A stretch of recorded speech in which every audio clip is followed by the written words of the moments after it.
ہر طبقہ فکر کے لوگ اس بات کو دل سے تسلیم کرتے ہیں کہ مولانا خادم حسین رضوی ایک سچے عاشق رسول تھے۔ آقا صلی اللہ علیہ وآلہ وسلم کی عزت و ناموس کی خاطر آپ نے اپنی جان کی بھی پرواہ نہیں کی اور آخری دم تک اپنے مشن کو جاری رکھا۔ ویورز، آج کی اس ویڈیو میں ہم آپ کے ساتھ مولانا خادم حسین رضوی کے بارے میں اہم ترین معلومات شیئر کریں گے۔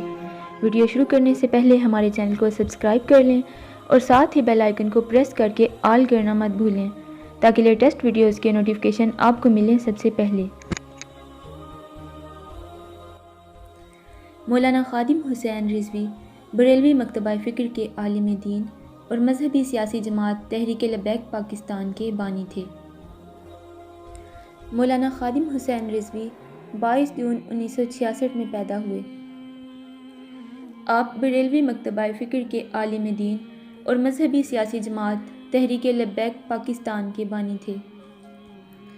مولانا خادم حسین رضوی نے ابتدائی تعلیم اپنے گاؤں سے حاصل کی۔ 1974 میں دینی تعلیم کے حصول کے لیے گھر چھوڑا اور جامعہ مسجد عیدگاہ جہلم میں داخلہ لیا۔ 1978 میں قرآن مجید حفظ کیا اور اس کے بعد درس نظامی جامعہ نظامیہ لاہور سے کیا۔ 1988 میں آپ کا دورہ حدیث مکمل ہوا اور دستار فضیلت عطا کی گئی۔ سیاست میں آنے سے قبل خادم حسین رضوی لاہور میں محکمہ اوقاف کی مسجد میں خطیب تھے۔ ممتاز قادری کی سزا پر عمل درآمد کے بعد انہوں نے کھل کر حکومت وقت پر تنقید کی، جس کی وجہ سے محکمہ اوقاف نے ان کو فارغ کر دیا۔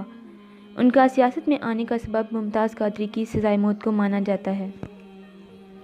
2016 میں توہین مذہب کے قانون کے حق میں ریلی نکالنے پر انہیں گرفتار کر کے جیل بھیج دیا گیا۔ 2017 میں ایک پارلیمانی بل میں حکومت کی طرف سے قانون ختم نبوت کی ایک شق میں الفاظ بدلنے پر انہوں نے سخت رد عمل کا اظہار کیا اور 2017 میں فیض آباد انٹرچینج پر دھرنا دے دیا۔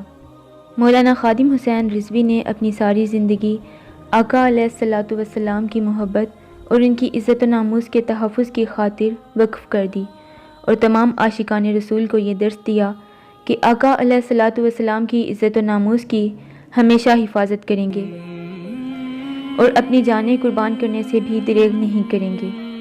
یہ آپ کی زندگی کا سب سے بڑا مشن تھا۔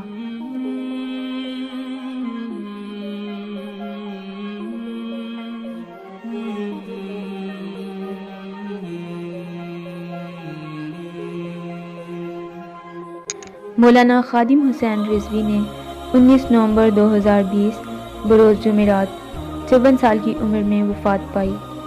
21 نومبر 2020 بروز ہفتہ کو صبح 10 بجے نماز جنازہ گراؤنڈ مینار پاکستان میں ادا کی گئی،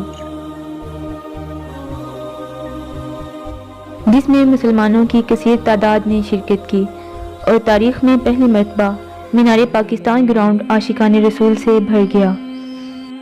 مولانا خادم حسین رضوی کے اس دنیا سے رخصت ہو جانے کے بعد جو خلا ہمارے درمیان رہ گیا ہے وہ شاید اب کبھی پر نہیں ہو سکتا۔